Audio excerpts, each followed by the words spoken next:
Right, I think we might get started. It's 8:15, everyone's bright-eyed and bushy-tailed, and we're ready to roll through a very busy day two in terms of our summit.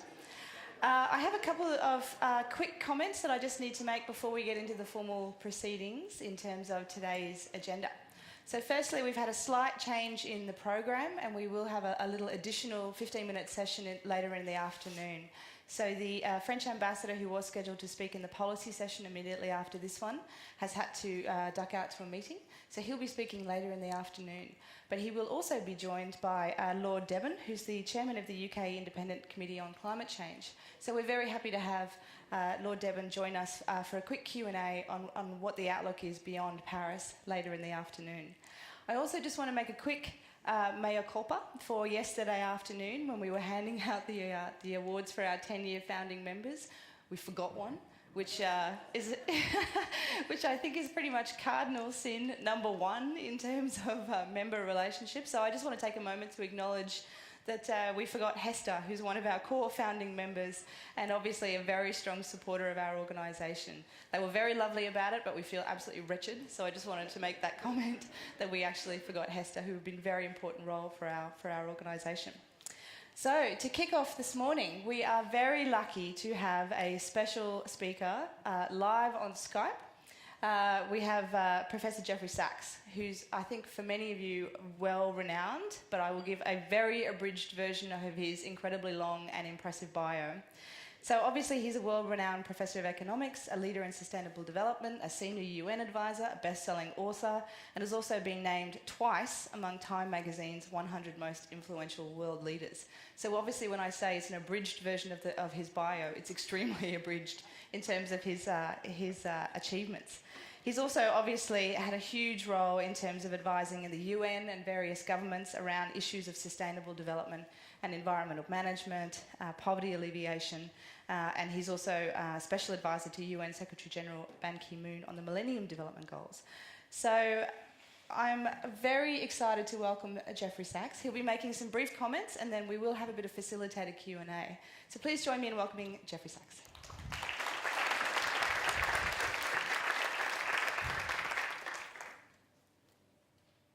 Thank you very much.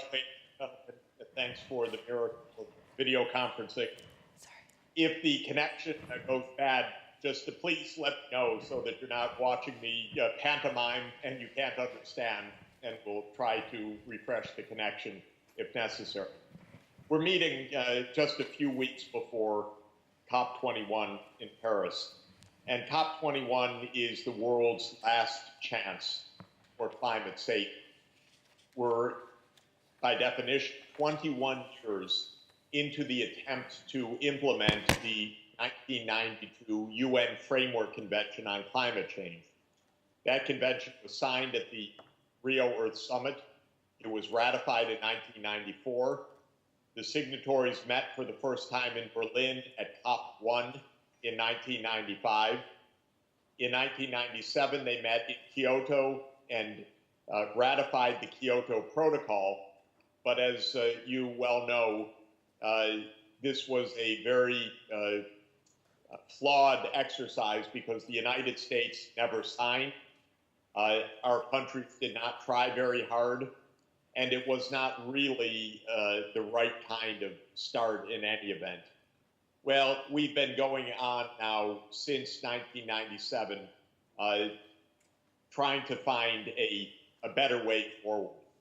And in 2009 in Copenhagen at COP15, there was what was felt to be the urgent appeal for an agreement, and it collapsed in the final days of Copenhagen. It took the world 6 years to regroup. There's been a systematic process to try to reach an agreement this coming December.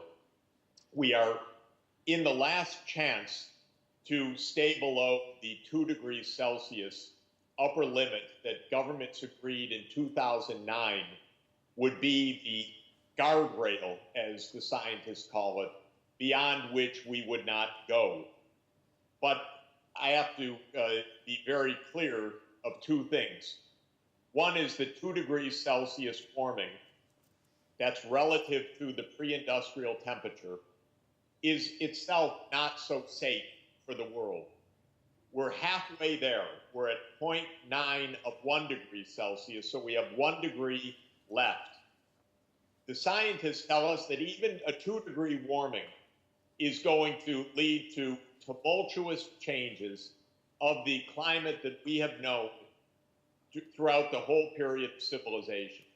So even if we were to achieve 2 degrees C as the upper limit, we would still have a lot of tumult from that. But the second point, which you well know, is that we are on a trajectory now of somewhere above 3 degrees Celsius, maybe 4, 5, and with some meaningful probability, 10% or more, up to 6 degrees Celsius. The scientific community is completely united on the idea that if we were to reach anything above 4 degrees C, we would face global calamity of one form or another. Sea levels rising by several meters, massive heat waves, massive droughts, massive storm events, massive ocean acidification coming from the carbon dioxide dissolved in the ocean, sea surface waters, and so on. So if we continue on a business as usual course, we're really in very deep trouble. If we make major efforts, we're still in moderate trouble. In other words, we've delayed so much that there's no great news in any of this. There's only the precaution of avoiding the worst. The science is quite clear. It is unequivocal. It has been known for decades. I have to tell you, since you and I both live in Murdoch land, we live in a world of confused communication. Rupert Murdoch's media is the main outlet for climate change, anti-science propaganda. Very disturbing for the world. And the truth is very clear to the scientific community that humanity is warming the climate and that we are exhausting the budget of carbon dioxide to stay below the 2 degrees Celsius. The basic science goes like this. We have about 1,000 billion tons of CO2 left that can be burned and still have a 2/3 probability of remaining below the 2 degrees C. But that 1,000 billion tons of CO2 is about 30 years of the current rate, a rate which has been rising because of global economic growth. In other words, we're running out of space. We're running out of space in the atmosphere, even to stay below the 2 degrees. The answer for climate change is very straightforward. The world has to move over the course of 5 decades to a net zero carbon emission world energy system. What does net zero world energy system mean? It means that we have to shift from our current technologies of electricity generated by coal, oil, and gas, of the internal combustion engine vehicles, and of heavy fossil fuel use in industrial processes, to a world in which electricity is produced with 0 net carbon emissions from solar, wind, hydropower, nuclear power, and perhaps carbon capture and sequestration, which is the only known technology that can make continued fossil fuel use safe, relatively so. Now, carbon capture and storage cannot operate at the scale of the world economy. It can only be one part of a solution. So without question, we have to move decisively away from coal, oil, and gas to the zero carbon energy sources. I believe we need them all, including nuclear energy. Others want to do it without nuclear energy, only renewables. It's hard, but it's possibly feasible. But what is not feasible is to continue with business as usual. To put it clearly, the US and Australia are high carbon emission countries. We both emit about 17 tons of CO2 per person. That has to come down to essentially zero by around 2070. We need deep decarbonization pathways. I've been leading a project for the United Nations, including a wonderful modeling team of ANU and ClimateWorks, to see how different countries, including Australia, the United States, the European Union, and other high-emitting economies can move towards zero. The answer is that it's feasible, but it requires a sustained, massive effort. It requires high energy efficiency. It requires zero carbon electricity, and it requires the shift to electric vehicles and to home heating and building heating using heat pumps rather than boilers and furnaces.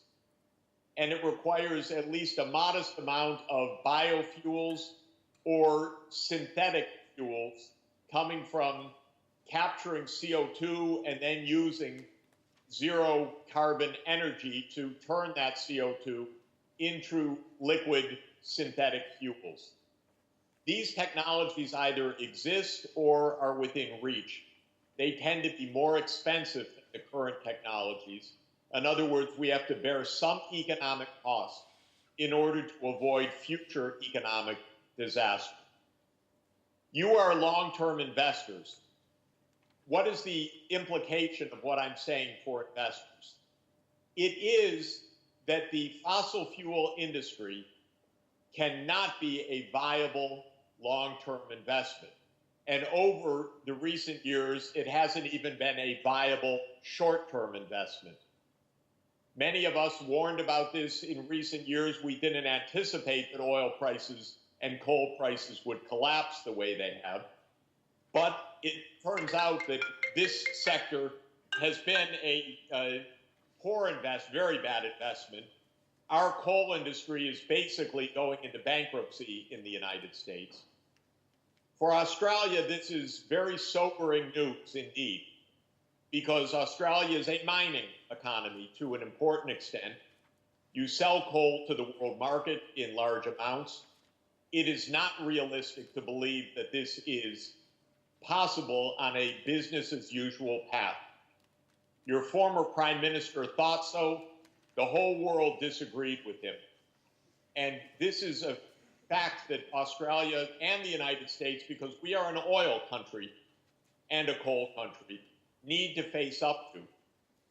From an investment point of view, there's one very difficult lesson, and that is that we are going to have to strand a lot of our known reserves of coal, oil, and gas. That means leave them under the ground without using them. This is something almost impossible by human nature and politics. In other words, we know where the valuable stuff is, but we can't take it out of the ground to burn it. And this is a tough lesson, and the big oil companies have not accepted it so far. But it's true. And it means that we cannot finance them to go drilling in the Arctic Circle or to go drilling in the deep sea, because we already have more than enough of these reserves. We can't burn safely what we've already proved, much less to go explore and discover new high-cost reserves. It's a painful lesson for Canada as well, because Canada's heavy oils, the tar sands, do not have a place in a 2°C world. And so these are very painful, difficult truths about the climate system that we find ourselves in. Now, there's good news for Australia also. The good news is that you have massive, massive solar potential, and you have massive wind potential as well, and other renewable energy sources, and uranium for nuclear energy, and so forth. Australia does have a transition path to a near zero carbon net economy, but politically it's very difficult, and it is going to have to be accepted, I believe, by all our countries that this is the path to go.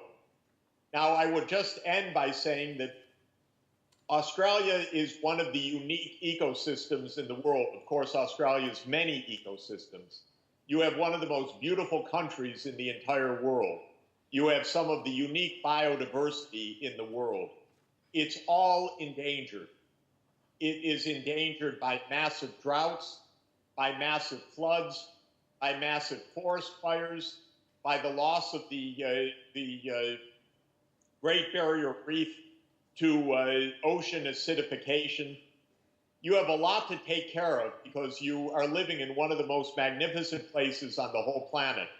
And it will not withstand the climate fury because Australia is highly vulnerable. And that's why every year you're facing some kind of extreme events, whether it's extreme heat waves, floods, droughts, or some combination in different parts of the continent, because you sometimes face all of them at the same time.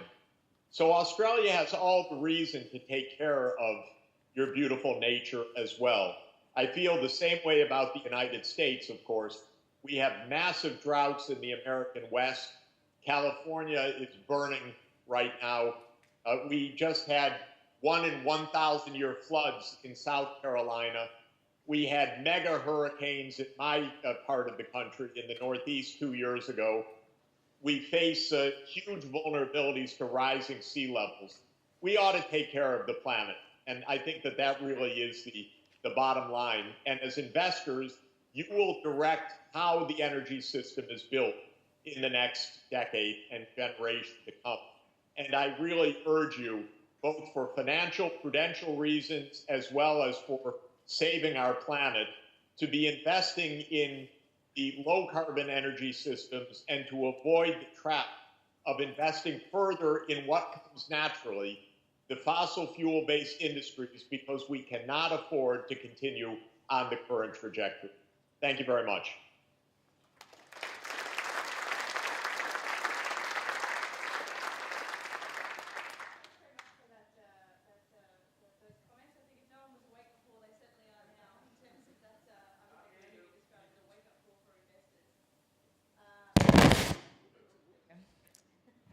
I'm just going to start with a couple of questions and then throw to the audience. So please, if you have a question, put your hand up now so we can get to the microphone to you, just over that way. But let me just start with a question around those international policy processes that you talked about. You mentioned Paris and changes in the COP process over time. I know you're also involved in the deep decarbonisation pathways work and also the Sustainable Development Goals. How do investors translate these big policy frameworks into the practical decisions that they have to make on a day-by-day basis? What are the particular signals or hallmarks that they should be looking for that they can really start benchmarking their behaviour to?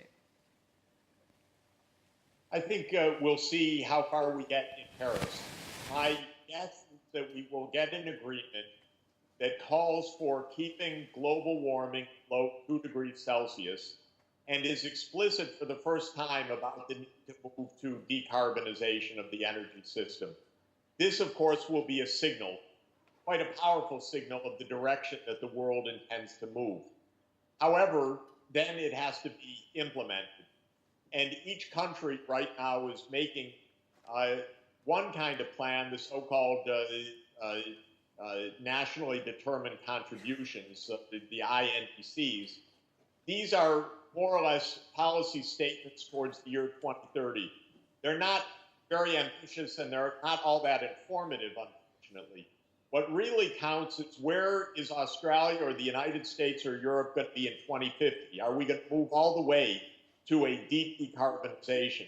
One of the things that we are arguing for, and I'm hoping appears in the final draft, is an agreement that all major economies will put forward at least a non-binding pathway to 2050 to show how the US or China or Australia intends to decarbonize. Now, one thing I will emphasize for everybody is that 2 weeks ago, President Xi Jinping was at the White House with President Obama. They signed a declaration, very important, worth reading, And paragraph 6 of that says that both of them, both China and the US, will present a deep decarbonization pathway, and they encourage other countries to do so. My advice is that when both China and the US encourage other countries to do something, it's good to listen.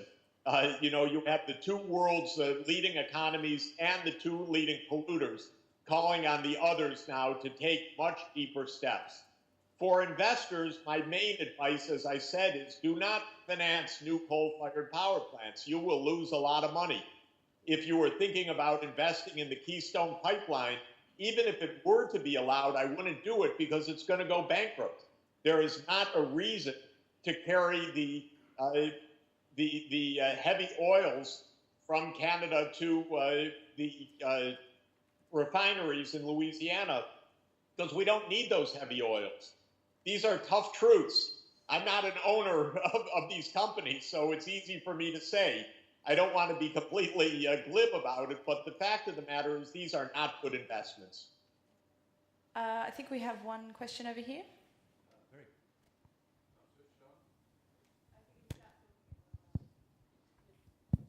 Are we on? Yes. That was the most succinct description of what Australia's got to do in the next few decades that I've ever heard. Could you please put a recording of that on your website so we can download it from here? We're happy to do that. Thank you. Oh, no question? Okay. A question over here. You just got a compliment there, Jeffrey, so we're just going to put you live on our website. Very question good. Here.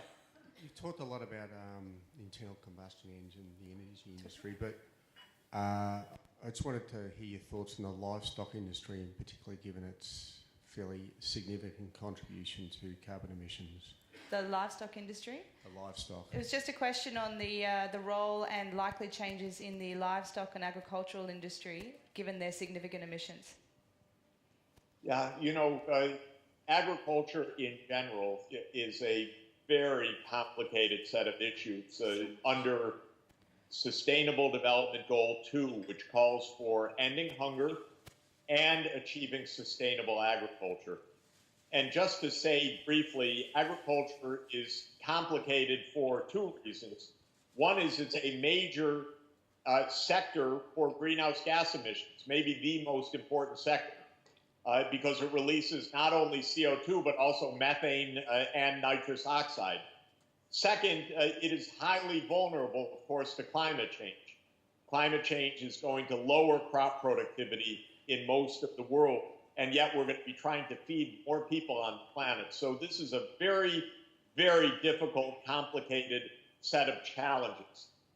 I don't think that there's any glib answer I can give to this, because we don't really have good answers to how to make sustainable agriculture right now, except to be aware that there's going to be a lot more climate stress coming up, and that's going to impact crops. And at the same time, we have to make agriculture itself more sustainable in terms of its own impacts. Now, we know one thing, which is also probably not great news, but that is that one change of diet has measurable effects, and that's less beef eating. And I think that there will be some pressures towards moving towards less beef over time, because that's the one sector that has a major multiplier effect in terms of using 10 to 15 kilograms of feed grain for every kilogram of final consumption of beef. It's a major contributor also to the nitrogen use and nitrogen flux. So it's a big problem. And I anticipate some challenges there directly. I will tell you, as you know, how political that is. When this year the U.S. Department of Agriculture had its expert nutrition advisory board issue a report, and they had one chapter that said that less beef eating would be good for the environment, the Secretary of Agriculture attacked his own advisory board by saying that they had no business talking about the environment. They were a nutrition advisory board. And that just shows the political power of the meat growing industry in the United States. I'm sure it's no different in Australia. but it is really, it's just another one of these difficult and hard truths that we are going to have to take on board in the coming years. Okay, I think we have time for one more question, just down here from Helga. Thank you very much for your talk. It's been really brilliant. I wanted to ask what advice you'd give to CIOs and other investors in terms of the comparison between the high and predictable capacity of fossil fuels and the way in which many institutions have a legacy in their portfolio of such investments, and how they might navigate rethinking that capacity in relation to renewables to move towards the zero carbon scenario. Could you just repeat it? Yeah. Yep, go ahead. I'm sorry, could you repeat the question just to make sorry, sure I heard it? the question was just advice for CIOs and investors on navigating the shift in your portfolio from predictable and stable fossil fuel-based energy generation to renewable energy generation. So very practical advice for investors on how to manage that portfolio transition. Sorry? The advice I'm giving, for example, to our university, which is asking the question, should the university divest from the fossil fuel industry? My advice is actually to deal with the portfolio companies and ask them a question, which is, how are you planning to live and to thrive within a 2°C world? If they come back to you and say, oh, you don't believe in that climate change stuff, do you? I would absolutely divest the company because they're dreaming or not telling you the truth. If they said, we have a strategy and here is the strategy, I would listen very carefully and listen very critically. Do they really have a strategy to be profitable in a 2°C world? If they come back to you and say, you know, what Sachs says may be right scientifically, but don't believe it politically, we're not going to be in a 2° world. We need fossil fuels. We're going to be in a 3, 4, or 5°C world. Frankly, I would bet on me, not on them. I don't think they know the politics of this. The politics are going to shift. They're going to shift faster than we know. The world will not drive itself over the cliff once it becomes more and more clear how dangerous this is. So my view is 2°C, let's wait till Paris. If the whole thing collapses, then we have to reconsider. But if the Paris Agreement says we need a 2°C world, as investors, I would take that quite seriously. And then watch the flow of literature, investment advice, and discussions from the companies of how they plan to continue to be profitable in such a world. Give it serious scrutiny because these companies are going to be put to a hard test, whether it's a carbon tax or whether it's tradable permits, all the things Australia's debated in recent years have put on and off and on and off. You know, something's going to have to happen. It's going to be regulation. It's going to be some other matter. But it's going to happen. So as investors, pay attention, watch the Paris Agreement, scrutinize your portfolio companies. If it doesn't, if the music isn't right from what you're hearing, get out. I think that's a very good note to finish on. Please join me in thanking Jeffrey Sachs for coming online to chat with us. Thank you very much.